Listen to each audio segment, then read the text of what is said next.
चलिए स्टार्ट करें क्लास।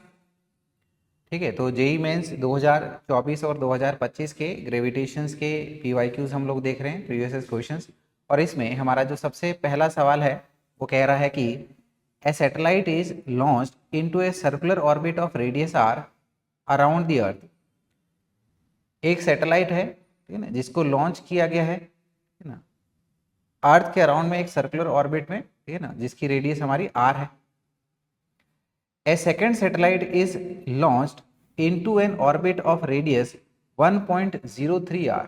एक दूसरे सैटेलाइट को भी लॉन्च किया गया है, लेकिन इसकी जो सर्कुलर ऑर्बिट की रेडियस है वो कितनी है, 1.03 r। So the time period of revolution of the second satellite is larger than the first one approximately by। तो जो सेकंड सैटेलाइट है उसकी जो टाइम पीरियड है वो पहले वाले सैटेलाइट से कितने गुना परसेंटेज वाइज ज्यादा है वो हमें बताना है। सवाल समझ में आया अच्छे से, है ना? देखिएगा, रफली डायग्रामेटिकली मैं आपको समझा देता हूं। तो यहाँ पर ये हमारी अर्थ है, ठीक है ना, पहला वाला सैटेलाइट इसके करीब ही हमारा घूम रहा है, जितनी अर्थ की रेडियस है उसके बराबर, राइट। तो ये हमारा आर कंसिडर कर लो।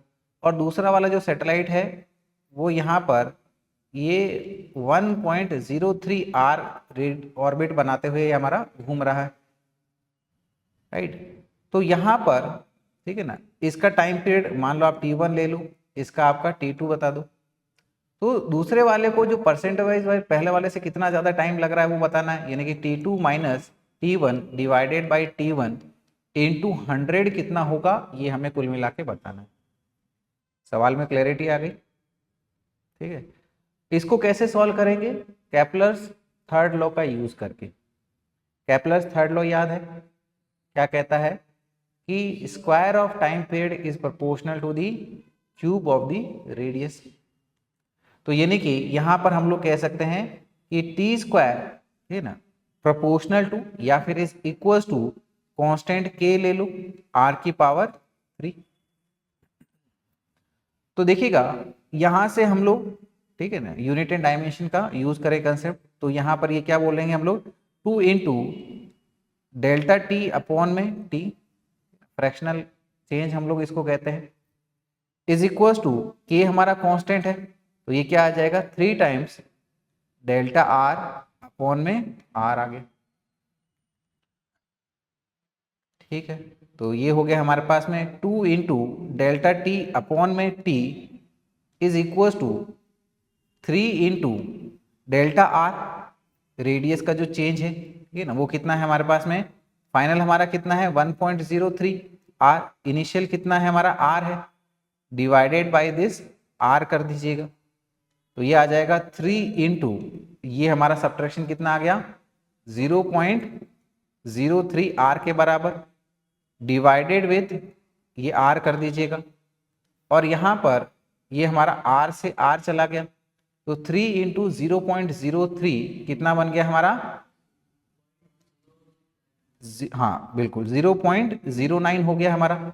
हमें इसको परसेंटेज में बताना है, तो कैसे बताएंगे, डेल्टा टी अपॉन में टी इंटू 100 कर दे। तो यानी कि क्या हो गया हमारे पास में ये, ठीक है ना, ये इधर में 2 था, ये 2 इसको नीचे डिवाइड में डालना पड़ेगा, यानी कि क्या आ जाएगा हमारा 0.09 divided by 2 into 100 is equal to, है ना, ये हमारा 0.045 आ जाएगा, इंटू 100 करोगे तो क्या आ जाएगा 4.5%। और इसको जो है हम लोग हमारे ऑप्शन सी में देख पा रहे हैं, यानी कि यही हमारा इसके लिए करेक्ट आंसर हो गया। समझ में आई ये बात? नोट डाउन करें फटाफट।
हो गया नोट डाउन। चलते हैं अगले सवाल पे आएंगे। फिर देखिएगा सवाल कह रहा है कि a satellite revolving around a planet in stationary orbit has time period of 6 our.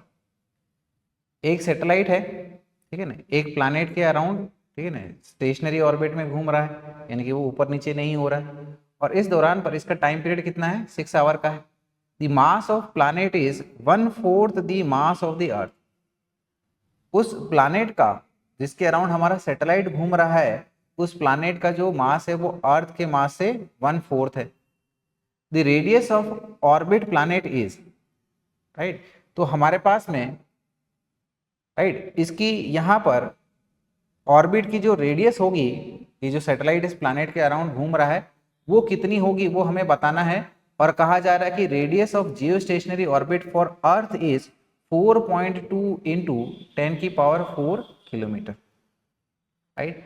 Jio stationery orbit यानी कि जो आपका अर्थ के साथ साथ घूमता है, राइट, तो अर्थ के साथ साथ घूम रहा है, यानी कि उस अर्थ वाले सैटेलाइट की टाइम पीरियड क्या होगी, अर्थ अपना पूरा रोटेशन कितने टाइम में कर लेती है, 24 आवर्स। तो अर्थ वाले जो जियो स्टेशनरी सैटेलाइट है उसके लिए टाइम पीरियड कितना होगा हमारा, 24 आवर्स। और उस दौरान पे इसकी ऑर्बिट जो रेडियस है वो कितनी है, 4.2 इंटू 10⁴ किलोमीटर्स के बराबर, यानी कि अर्थ की रेडियस यहाँ पर कुल मिला के थोड़ी बात कर रहा है उसके। तो हमें यहाँ पर, ठीक है ना, जो प्लैनेट के अराउंड ये सैटेलाइट हमारा घूम रहा है उसकी हमें ऑर्बिटल रेडियस बतानी है। तो देखिएगा टाइम पीरियड के लिए हमने एक सैटेलाइट के लिए फॉर्मूला पढ़ा था, ठीक है ना, बेसिकली हमारा केपलर्स लॉ से निकल के आ जाता है यूज करें तो, कि जो हमारे पास में, ठीक है ना, टाइम पीरियड रहेगा it will be equals to 2 pi r की पावर 3/2 अंडर रूट में, सॉरी अपॉन में, अंडर रूट में gm, ये हमारा फॉर्मूला टाइम पीरियड के लिए याद रखिएगा। और देखिएगा ये केपलर्स लॉ को रिलेट भी कर रहा है, that is t² is proportional to r³ के बराबर है ना, जिसमें 2 पाई अपॉन में अंडर रूट ऑफ gm हमारा कांस्टेंट है। m हमारे यहाँ पर क्या है, ये जो प्लैनेट है, ठीक है ना, उसका हमारा मास है, जैसे अर्थ है तो अर्थ का मास, प्लैनेट है तो प्लैनेट का मास हो गया। बाकी तो टर्म हमारा कांस्टेंट है, तो हम लोग कह सकते हैं कि time period is proportional to r की पावर 3/2 डिवाइडेड विद m की पावर 1/2। बस ये कंसेप्ट है हमारा, अब इससे आसानी से सॉल्व हो जाएगा। यानी कि हम लोग कह सकते हैं कि time period of the planet upon में time period of the earth is equal to, right, क्या लिखेंगे हम लोग यहाँ पर, radius of the planet divided by radius of the earth की पावर 3/2। समझ में आई ये बात, इनटू मास क्या आपका इनवर्सली रिलेटेड है, तो क्या बोलेंगे, mass of the earth divided by mass of the planet, और इसकी पावर हमारी 1/2 के बराबर, is equal to radius of the planet, ये rp बोल लो, डिवाइडेड बाय, है ना, जो अर्थ की अराउंड हमारा जियो सैटेलाइट ऑर्बिट कर रहा है उसकी ऑर्बिटल रेडियस क्या है, 4.2 इंटू 10⁴, और इसकी पावर हमारी कितनी हो गई, ये 3/2 इंटू मास ऑफ द अर्थ, इसको हमारा me बोल लो, और प्लैनेट के लिए क्या बोला गया, इसका मास हमारा अर्थ के मास से 1/4 है, यानी कि ये क्या बन गया हमारे पास में, me डिवाइडेड बाई 4, और इसकी पावर हम लोग 1/2 कर लेंगे। तो me से ये me हमारा कट गया, और यहाँ पर time period of the planet, ठीक है, क्या है हमारे पास में, सैटेलाइट के लिए 6 आवर है, और अर्थ वाले सैटेलाइट के लिए टाइम पीरियड क्या रहेगा, 24, is equal to, right, is equal to, यहाँ पर ये देखिएगा ये 4 ऊपर आ जाएगा, इसका अंडर रूट ले लो 2 आ जाएगा, तो इसको हम लोग यहाँ पर ये 2 लिख लेते हैं, इनटू इसको चलने दो हमारा, है ना, that is radius of the planet divided by this 4.2 into 10⁴, और इसकी पावर भी हमारी क्या हो जाएगी, ये 3/2, राइट। यहाँ पर ये देखिएगा 24 6 से 4 टाइम्स चला जाएगा, इस 2 को नीचे ले लो तो ये 1/8 आ जाएगा, यानी कि इसी इक्वेशन को हम लोग कैसे लिख सकते हैं कि 1/8 इज इक्वल टू r की power p divided with, right, this is 4.2 into 10 की पावर 4, और इसकी भी पावर हमारी क्या रहेगी, ये 3/2। अब इस 3/2 का खेल समझना, ये क्या कह रहा है ना, कोई भी टर्म का क्यूब और उसका अंडर रूट ले लो, ठीक है। तो यहां पर जो 8 है, ठीक है ना, जो हमारे पास में ये 8 है, ठीक है, अगर हमको, ठीक है ना, ये 3/2 हटाना है, ठीक है ना, तो क्या करना होगा, राइट, दोनों साइड को हम लोग, ठीक है ना, ये 2/3 से पावर कर देते हैं। तो इसको अगर हम लोग ये 2/3 करेंगे तो ये हमारा कट जाएगा, और 1/8 का 2/3 कर दो, ठीक है। यानी कि ये हमारे पास में क्या हो जाएगा, हमारे पास में सबसे पहले 8 का स्क्वायर कर दो आप, ठीक है ना, 8 का स्क्वायर यानी कि 8 इंटू 8 हो गया, और उसी का फिर आप क्यूब रूट ले लो। तो 8 को कैसे लिख सकते हैं हम लोग, 2 इंटू 2 इंटू 2 लिख सकते हैं, है ना। तो 8 का क्यूब रूट हमारा क्या आ गया, 2 आ गया। तो 2 इंटू ये 2 यानी कि ये 1/8 की पावर 2/3 कितना हो गया, 2 इंटू 2 यानी कि 4 आ गया। आई बात समझ में, है ना। तो यानी कि हम लोग फाइनली ये आरपी को कैसे लिख सकते हैं, इज इक्वल टू, ठीक है ना, ये टर्म हमारा ऊपर चला जाएगा, ये हमारा यहाँ पर 4 आ गया। तो यानी कि क्या आ गया हमारे पास में, 4.2 इंटू 10 की पावर 4 डिवाइडेड विद दिस, ये 4 आ गया। अब ये 4.2 को 4 से डिवाइड करना कौन सी मुश्किल बात है। तो ये क्या आ जाएगा हमारे पास में, 1.05 इंटू 10 की पावर 4 किलोमीटर्स। तो हमारा सही आंसर क्या हो गया है, option D, which is 1.05 into 10 की पावर 4 किलोमीटर्स। बोलो समझ में आया ये।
वही है नोट डाउन।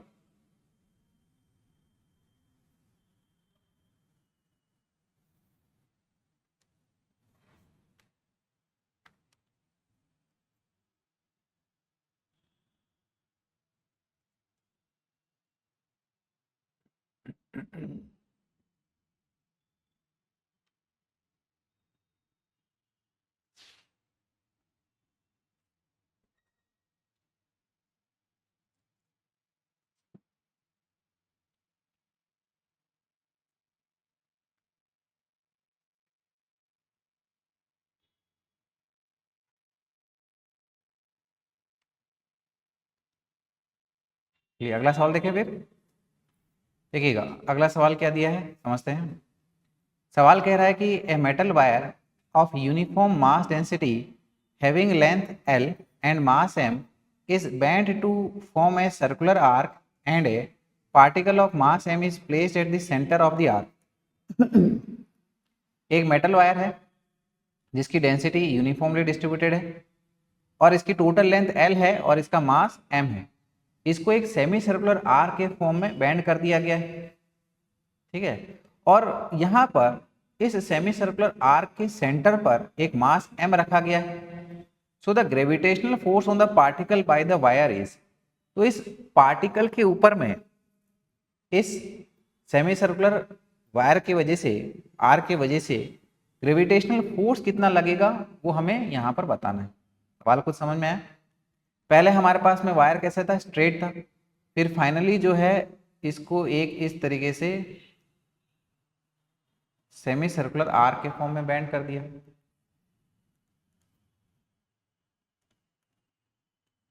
ये यहाँ से लेके यहाँ तक ये हमारा सर्कल की डायमीटर हो जाएगी, और इसके बीचों बीच पे ये सेंटर पे एक मास रख दिया गया है, जिसका मास कितना है, m है। ये इसका सेंटर हो गया। लेट अस से इसकी रेडियस हमारी r है, और ये जो वायर है इसकी जो यहाँ से लेके यहाँ तक ये लेंथ है, ये कितनी है हमारी, ठीक है ना, ये l है, और इसका मास हमारा m है।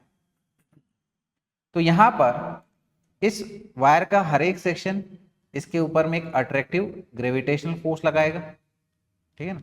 यही सेम कंसेप्ट हमारा इलेक्ट्रोस्टैटिक्स में भी होता है, जहां पर एक uniformly charge semi circular wire के, ठीक है ना, सेंटर पे अगर हम लोग इलेक्ट्रिक फील्ड की बात करें, ठीक है, तो वो जो इलेक्ट्रिक फील्ड होती है और यहाँ पर हमारा ग्रेविटेशनल फील्ड हो जाएगी। तो उसके लिए फॉर्मूला होता है 2k लैम्डा बाई आर, ठीक है। तो इससे जो नेट ग्रेविटेशनल फील्ड आएगी वो आपकी इधर ऊपर की तरफ आ जाएगी, और इसका मैग्नीट्यूड क्या होगा, 2k लैम्डा बाई आर, ठीक है ना। यानी कि ये जो पार्टिकल है इसके ऊपर में यहाँ पर हमारी ग्रेविटेशनल फील्ड लगेगी, कितना हो जाएगा, E is equal to 2k lambda by R. और इसके ऊपर अगर हमें फोर्स बताना है तो फोर्स हमें पता है इट इज इक्वल टू, ठीक है ना, जैसे इलेक्ट्रोस्टैटिक्स में चार्ज इंटू इलेक्ट्रिक फील्ड होता है, यहाँ पर क्या हो जाएगा, मास इंटू ग्रेविटेशनल फील्ड के बराबर। तो E हमें पता है तो फोर्स हम लोग निकाल लेंगे, ठीक है।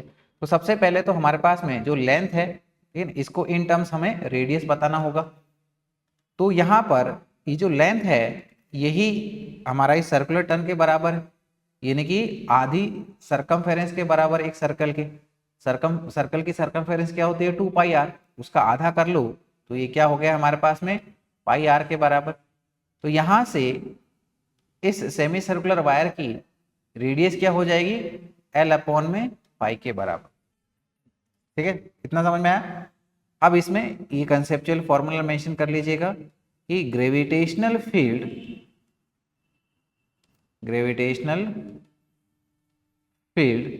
at the center, gravitational field at the center due to arc is given by E is equals to 2k lambda by R. Lambda यहाँ पर क्या है, लीनियर मास डेंसिटी, ठीक है ना, क्या है, लीनियर मास डेंसिटी। इलेक्ट्रोस्टैटिक्स के केस में ये हमारे पास में लीनियर चार्ज डेंसिटी हो जाती है। सो इट विल बी यहाँ पर k, ठीक है ना, कांस्टेंट, कौन सा कांस्टेंट, ग्रेविटेशनल कांस्टेंट, जिसको हम लोग g से बताते हैं। लैम्डा लीनियर मास डेंसिटी, यानी कि मास per unit length, total mass कितना है हमारा m, और टोटल लेंथ हमारे पास में ये कितनी है, पाई आर के बराबर, है ना, समझ में आई बात। डिवाइडेड बाय दिस आर कर लीजिएगा, ये पाई आर नीचे आ जाएगा, यानी कि ये क्या बन जाएगा हमारे पास में 2gm अपॉन में पाई आर स्क्वायर के बराबर। आर को हम लोग एल के टर्म में लिखेंगे, क्योंकि देखिएगा ऑप्शन में कहीं आर की बात नहीं हो रही है। तो क्या करेंगे, इसको 2gm अपॉन में पाई इंटू आर, यानी कि एल अपॉन में पाई का स्क्वायर हो गया। ये पाई स्क्वायर हो जाएगा, एक पाई से पाई चला जाएगा तो नीचे वाली जो पाई है वो ऊपर आ जाएगी। तो ये क्या बन जाएगा हमारे पास में, 2gm पाई अपॉन में एल स्क्वायर के बराबर। तो यहाँ पर अब इस मास के ऊपर में जो ग्रेविटेशनल फोर्स लगेगा, नेट हमारा किधर आएगा, ये ऊपर की तरफ, क्योंकि सभी की वजह से आपका यहाँ पर अट्रैक्टिव ग्रेविटेशन फोर्स लगेगा। तो नेट हमारा ऊपर आ जाएगा, और इसके लिए फोर्स क्या हो जाएगा, मास इंटू ग्रेविटेशनल फील्ड, ठीक है ना। तो ग्रेविटेशनल फील्ड है, इसमें बस मास से मल्टीप्लाई कर दो तो क्या हो जाएगा, 2gmm पाई अपॉन में एल स्क्वायर। बताओ इसको समझने में कोई दिक्कत हुई नहीं ना, है ना। थोड़ा एक नया टर्म आपको जरूर देखने को मिलेगा, ठीक है। इसके हिसाब से वापस आप प्रैक्टिस करिएगा इस क्वेश्चन को।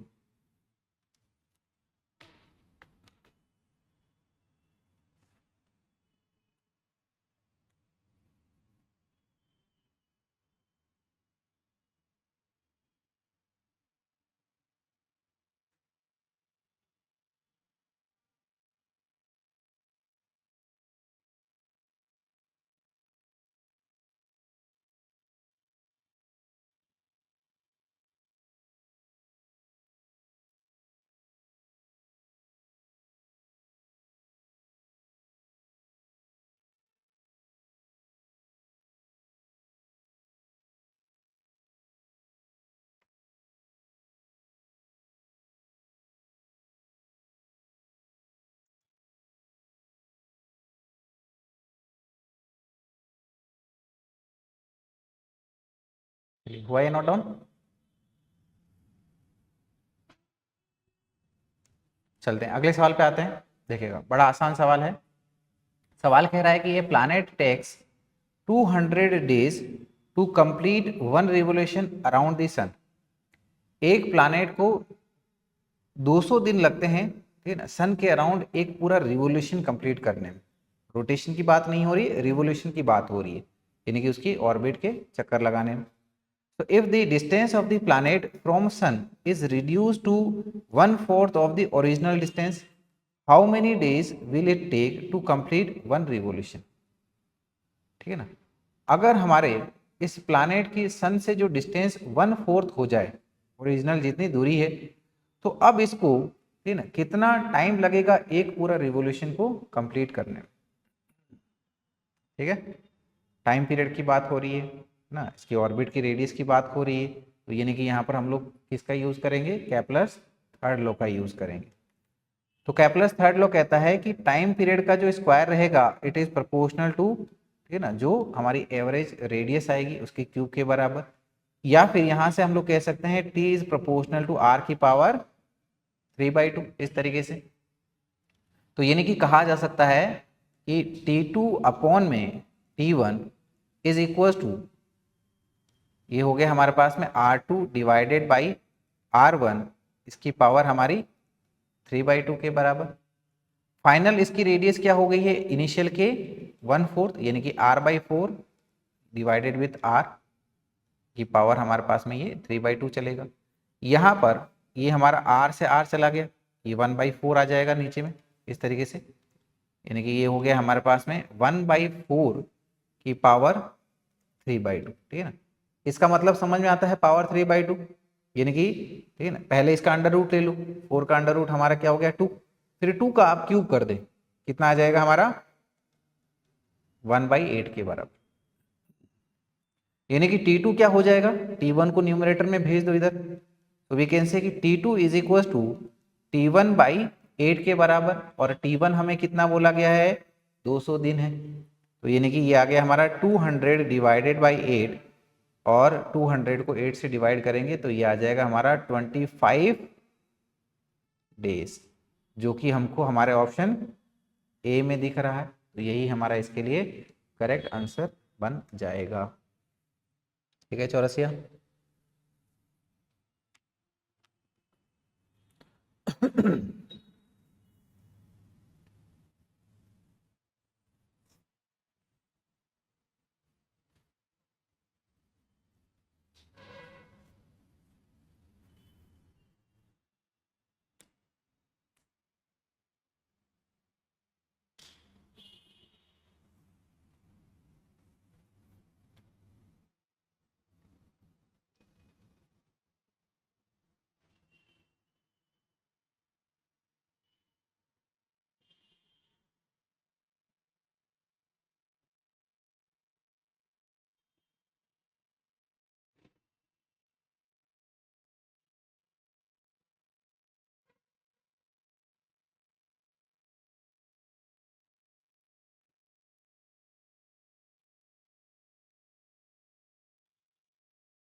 लिखा है इतना, चलते हैं आगे बात करेंगे अगले सवाल की। सवाल कह रहा है कि given below are two statements, one is labelled as assertion A and other is labelled as reason R. Assertion और रीजन बेस्ड हमारा ये सवाल है। असर्शन में कहा गया है, यानी कि पहली स्टेटमेंट कह रही है कि the angular speed of the moon in its orbit about the earth is more than the angular speed of the earth in its orbit about the sun. ठीक है, कुछ समझ में आया क्या कह रहा है? देखिए क्या कह रहा है कि राइट, मून का जो एंगुलर स्पीड है, ठीक है ना, अर्थ के अबाउट जब ये ऑर्बिट कर रहा है, ये ज्यादा है किसके कंपैरिजन में? ठीक है ना, जब हमारे अर्थ की एंगुलर स्पीड सन के अराउंड के कंपेयर की जाए तो। ठीक है, ये पहला स्टेटमेंट।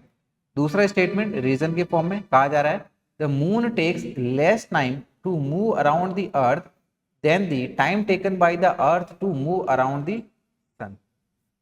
मून को अर्थ के अराउंड ऑर्बिट करने में जो टाइम लगता है वो कम लगता है कंपेयर टू कि जब अर्थ हमारे सन के अराउंड एक ऑर्बिट कंप्लीट कर रही है। ठीक है, तो देखिएगा एक चीज तो हमें पता है कि जो हमारी अर्थ सन के अराउंड एक पूरी ऑर्बिट कंप्लीट करने में जो टाइम लगा रही है वो कितना है, 365 days. On an average it is 365 days. और जो मून टाइम ले रहा है अर्थ के अराउंड एक पूरी ऑर्बिट कंप्लीट करने में कितना होता है, महीना करीब हमारा 30 का होता है, 30 से थोड़ा कम। ठीक है ना, 3 दिन का कर लो, हमारा 27 दिन होते हैं। ठीक है ना, तो यानी कि हमारा 27 डेज ये होता है। ठीक है, समझ में आई बात। तो एक तो हमें यहाँ पर जवाब मिल गया है, रीजन जो कह रहा है वो सही है कि गलत है। रीजन तो सही हुआ कि जो मून अर्थ के अराउंड कंप्लीट करने में टाइम ले रहा है वो अर्थ सन के अराउंड जो कंप्लीट ऑर्बिट को कंप्लीट करने में टाइम लगा रही है उससे कम है। तो 27 दिन तो 365 से कम हो गया ना। ठीक है ना, तो रीजन तो हमारा स्टेटमेंट वाइज सही है। फिर यहाँ पर एंगुलर स्पीड को लेके बात करनी है। पहला असर्शन जो कह रहा है, तो हमें पता है कि हमारे पास में जो टाइम पीरियड होता है वो क्या होता है, ठीक है ना, 2 पाई अपॉन में ओमेगा। कैसे, क्योंकि omega is equal to 2 pi upon में टाइम पीरियड। टाइम पीरियड यानी कि पूरा एक रिवोल्यूशन होने का जो टाइम लग रहा है। तो यानी कि 2 पाई हमारा कांस्टेंट है, तो time period is inversely proportional to the omega. तो हमें एक चीज पता है यहां से कि जो अर्थ के लिए जो टाइम पीरियड है वो मून के टाइम पीरियड से ज्यादा है, क्योंकि ये इनवर्सली प्रोपोर्शनल है। यानी कि हम लोग क्या कह सकते हैं कि omega for the earth, that is angular speed of the earth, will be less than angular speed of the moon. ठीक है, तो यहां पर ये क्या है, ठीक है, कि the angular speed of the moon in its orbit about the earth, ठीक है ना, is more than the angular speed of the earth in its orbit about the sun. सही बात है ये हमारी। ठीक है ना, और ये जो हमारा कंक्लूजन आया है ये टाइम पीरियड को लेके ही तो आया है। यानी कि राइट, हमारा असर्शन और रीजन इंडिपेंडेंटली दोनों सही है, और जो रीजन है वो इसका सही एक्सप्लेनेशन भी है। तो हम लोग यहाँ पर किसको चूज करेंगे कि both assertion and reason are correct and reason is the correct explanation of assertion. Got it. ठीक है, इससे नोट डाउन करें।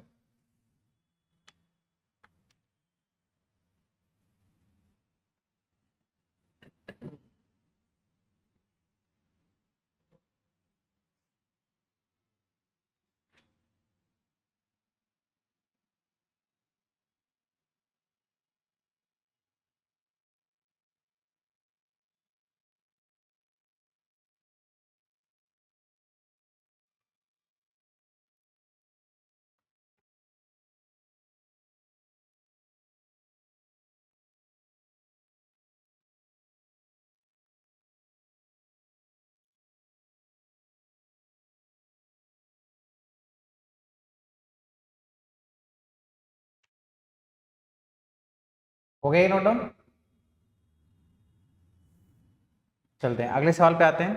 देखिएगा सवाल क्या कह रहा है, फिर से असर्शन और रीजन टाइप है कि given below are two statements, एक हमारा असर्शन और दूसरा रीजन है। असर्शन कह रहा है कि the radius vector from the sun to a planet sweeps out equal areas in equal intervals of time and this areal velocity of planet is constant. कि हमारे पास में, ठीक है ना, ये हमारा बीच में सन है, ठीक है ना, और यहाँ पर कोई प्लैनेट है और ये इस सन के अराउंड में चक्कर लगा रहा है। तो ये हमारे पास में जो भी इसकी ये दूरी है, ठीक है ना, इसको हम लोग रेडियस वेक्टर से बता रहे हैं। तो इक्वल टाइम इंटरवल में, ठीक है ना, यानी कि मान लीजिएगा ये 1 घंटे का टाइम ड्यूरेशन है, ठीक है ना, ये यहाँ से लेके यहाँ तक का इसने जो एरिया कवर किया है वो इतना है। और मान लीजिएगा किसी टाइम पर, ठीक है ना, ये यहाँ पर है, ठीक है ना, ये थर्ड पॉइंट ले लो, और मान लीजिएगा 1 घंटे में कुछ ये यहाँ पर पहुँच गया, तो इसने एरिया कितना स्वीप किया, ये वाला। तो कहा जा रहा है कि सेम टाइम में ये जो हमारा एरिया है A1 और A2 ये भी क्या होना चाहिए, सेम होना चाहिए। सही स्टेटमेंट है कि गलत है, सही है। ठीक है ना, केपलर्स लॉ है हमारा। Kepler's second law in fact. आगे कहा जा रहा है कि for a central force field the angular momentum is a constant, ठीक है ना। सेंट्रल फोर्स फील्ड, ठीक है ना, यानी कि जो आपका फोर्स सेंटर की तरफ लग रहा है, ग्रेविटेशनल फोर्स यहाँ पर सन के सेंटर की तरफ लग रहा है, तो इसके लिए हमारा एंगुलर मोमेंटम कांस्टेंट रहेगा, ठीक है ना। एंगुलर मोमेंटम कांस्टेंट होना यानी कि कोई एक्सटर्नल टॉर्क नहीं लगना, ठीक है ना। ये भी सही बात है, यहाँ पर कोई एक्सटर्नल टॉर्क तो लग नहीं रहा है, और ये फोर्स हमारी कैसी हुई, कंजर्वेटिव फोर्स हुई। तो कंजर्वेटिव फोर्स के लिए हमारा जो एंगुलर मोमेंटम है वो कांस्टेंट बना हुआ रहेगा। सही बात है कि गलत? सही है ना। और एंगुलर मोमेंटम कांस्टेंट है, यही तो मेन प्रिंसिपल है हमारे पास में केपलर्स थर्ड लॉ के लिए, सेकंड लॉ के लिए, ठीक है ना। यानी कि एरियल वेलोसिटी हमारी कांस्टेंट रहती है, यानी कि हमारा असर्शन और रीजन दोनों ही सही है, और रीजन जो है वो असर्शन का सही एक्सप्लेनेशन भी है। Got it? ठीक है ना। तो इसके बारे में मेंशन कर लीजिएगा कि according to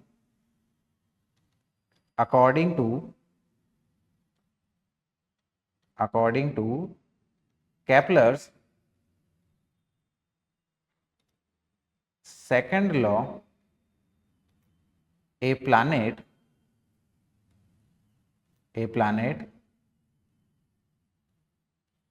sweeps out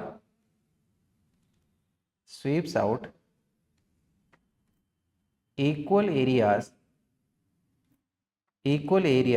in equal interval of time, full stop. यानी कि क्या कहा जा सकता है कि यहाँ पर हमारी एरियल वेलोसिटी कांस्टेंट रहती है। So this implies that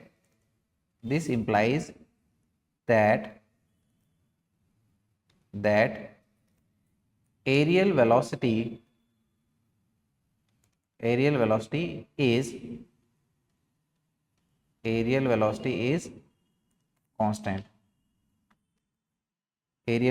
is constant. इतना लिखा, ठीक है ना। अब हम लोग सेंट्रल फोर्स को लेके बात कर लेते हैं, ठीक है ना। जो आपको इंपॉर्टेंट पॉइंट मेंशन करना है, आपको ये चीजें याद रहे conceptually. So we can say कि in central force the force acts along radius vector, है ना। ये हमारा रेडियस वेक्टर की तरफ लगती है अगर हमारा फोर्स सेंट्रल फोर्स है तो। देयरफॉर, ठीक है ना, इसके वजह से क्या होगा, ठीक है ना, हमारे पास में जो आर परपेंडिकुलर होगा वो क्या हो जाएगा, जीरो हो जाएगा। समझ में आ रही बात? क्योंकि फोर्स भी उधर की तरफ है ना, आर वेक्टर भी आपका उधर ही है, दोनों पैरेलल हो गया, या फिर 180 डिग्री मान लो आपका, तो टॉर्क क्या हो जाएगा, जीरो हो जाएगा। सो वी कैन से कि therefore there is no torque about the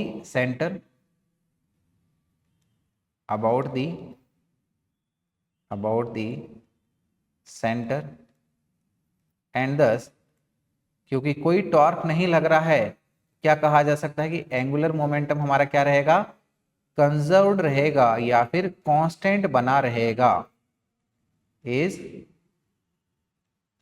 conserved, ठीक है ना। So we can say कि conservation of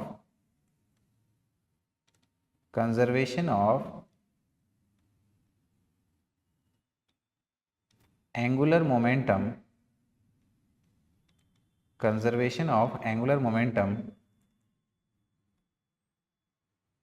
directly leads to constant aerial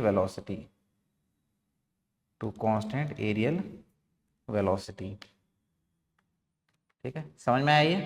ठीक है ना। तो हमें आंसर तो मिल ही गया है, क्या है कि असर्शन और रीजन दोनों ही सही है, और रीजन इसके लिए हमारा करेक्ट एक्सप्लेनेशन है, ठीक है। चलिएगा अगले सवाल पे आ जाए फिर। सवाल कह रहा है कि if a satellite orbiting the earth is 9 times closer to the earth than the moon, what is the time period of rotation of the satellite.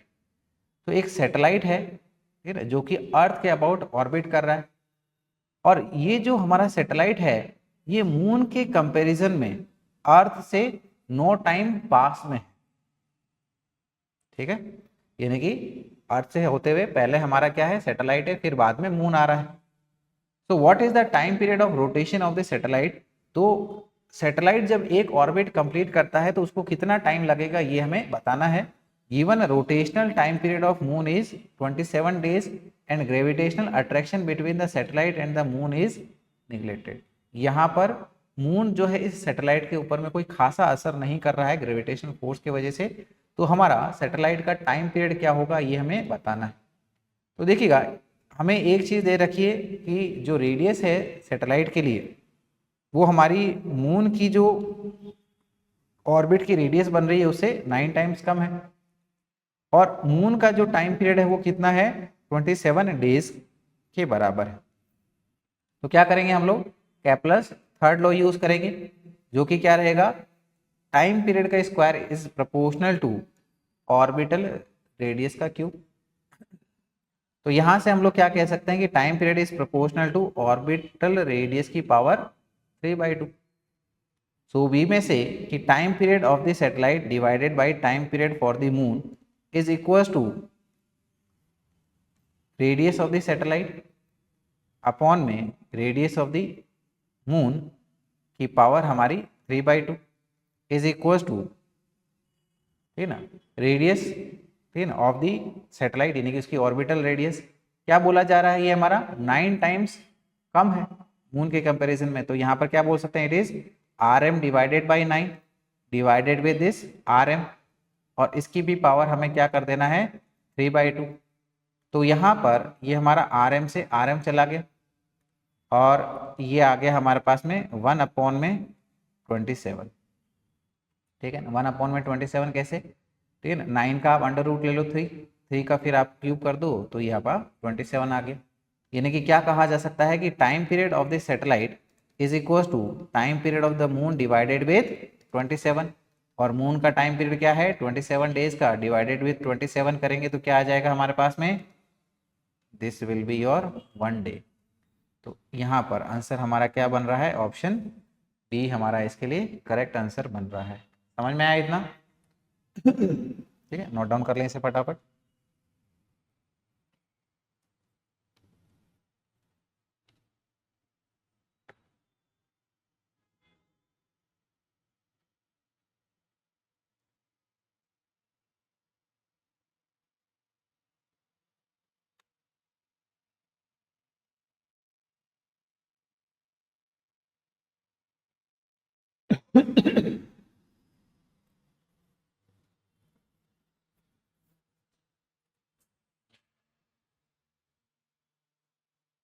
लिख लिया इसे।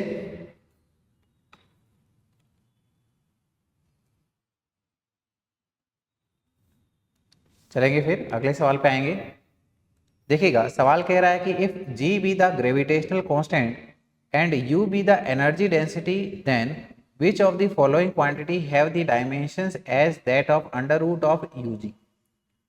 जी हमारा ग्रेविटेशनल कांस्टेंट है और यू हमारी एनर्जी डेंसिटी है, एनर्जी डेंसिटी यानी कि एनर्जी डिवाइडेड विथ वॉल्यूम, ठीक है। तो यहाँ पर अंडर रूट ऑफ यू जी से जो क्वांटिटी बनेगी वो किसके बराबर होगी वो हमें बताना है। तो इसको हम लोग डायमेंशनल एनालिसिस से सॉल्व कर सकते हैं, ठीक है ना। यानी कि यहाँ पर अंडर रूट ऑफ यूजी का जो डायमेंशनल फॉर्मूला होगा वो कोई तो भी एक फिजिकल क्वांटिटी के डायमेंशन के बराबर होना चाहिए। तो सबसे पहले हम लोग यू और जी का डायमेंशन फॉर्मूला निकाल लेते हैं। तो इसमें जी हमारा क्या है यहाँ पर, ग्रेविटेशन कांस्टेंट। तो न्यूटन्स लॉ ऑफ ग्रेविटेशन क्या कहता है, the force between the two masses is given by G m1 m2 upon में r² के बराबर। तो यहां से हम लोग क्या कह सकते हैं कि dimensional formula of gravitational constant G is equal to, ये बाकी टर्म्स को, ये r² ऊपर में गया, m1 m2 नीचे में आ गया, is equal to dimensional formula of force into dimensional formula of r² upon में dimensional formula of m1 into m2। तो फोर्स का डायमेंशनल फॉर्मूला क्या होता है, ml t-2 इंटू r² यानी कि ये हो गया L की पावर 2 डिवाइडेड विथ ये हमारा m square m1 into m2 तो फाइनली ये डायमेंशनल फॉर्मूला क्या बन जाएगा, m minus 1 L3 T minus 2। इसी प्रकार से एनर्जी डेंसिटी का भी डायमेंशनल फॉर्मूला निकाल लीजिएगा, जो कि क्या रहेगा हमारे पास में, ठीक है ना, एनर्जी डिवाइडेड विथ वॉल्यूम। तो ये हो गया एनर्जी का डायमेंशनल फॉर्मूला हमारा क्या होता है, mL2 T minus 2 divided with volume का डायमेंशनल फॉर्मूला इज L की पावर 3। तो ये हमारे पास में फाइनली क्या बन जाएगा, दिस विल बी m की पावर 1 L की पावर -1 एंड T की पावर -2 इस तरीके से। अब हमें अंडर रूट ऑफ यूजी का डायमेंशनल फॉर्मूला निकाल लेना होगा। तो अंडर रूट ऑफ, ठीक है ना, यूजी इसका डायमेंशनल फॉर्मूला निकालना है। तो ये हो जाएगा हमारे पास में अंडर रूट ऑफ यू क्या है, m(l-1) ये t-2 और जी का dimensional formula m-1 L3 t-2 ये हमारा अंडर रूट में चल रहा है ऐसे। तो देखिएगा m की पावर यहाँ पर तो खत्म हो गई, l की पावर क्या हो गई है, 2 हो गई, t की पावर -4 आ गई, इसका भी हमें अंडर रूट लेना है यानी कि पावर 1/2 क्या बन जाएगा ये L t-2 इस तरीके से। अब हमें इनके फिजिकल क्वांटिटी के डायमेंशनल फॉर्मूला के साथ कंपेयर कर लेना है। पहला क्या है, energy per unit mass, energy divided by मास। दूसरा ग्रेविटेशनल पोटेंशियल, तीसरा pressure gradient per unit mass और चौथा है हमारे पास में फोर्स पर यूनिट मास। तो देखिएगा L t-2 इसमें मास का टर्म नहीं है हमारे पास में, है ना। फोर्स का डायमेंशनल फॉर्मूला क्या होता है, mL t-2, उसको अगर मास से डिवाइड कर देंगे तो मास हट जाएगा हमारे पास में। तो क्या आ रहा है L t-2, यानी कि बेसिकली हमारे पास में ये डायमेंशनल फॉर्मूला किसका बन रहा है, फोर्स का dimensional formula divided with mass का डायमेंशनल फॉर्मूला, है ना। आप अपनी एंड से सारे को आप ट्राई भी कर सकते हो, ठीक है ना, डायमेंशनल फॉर्मूला निकालने के लिए। लेकिन इस कंसेप्ट के साथ हमारा सही आंसर क्या हो गया है, option D which is force per unit mass. ठीक है, समझ में आया इतना।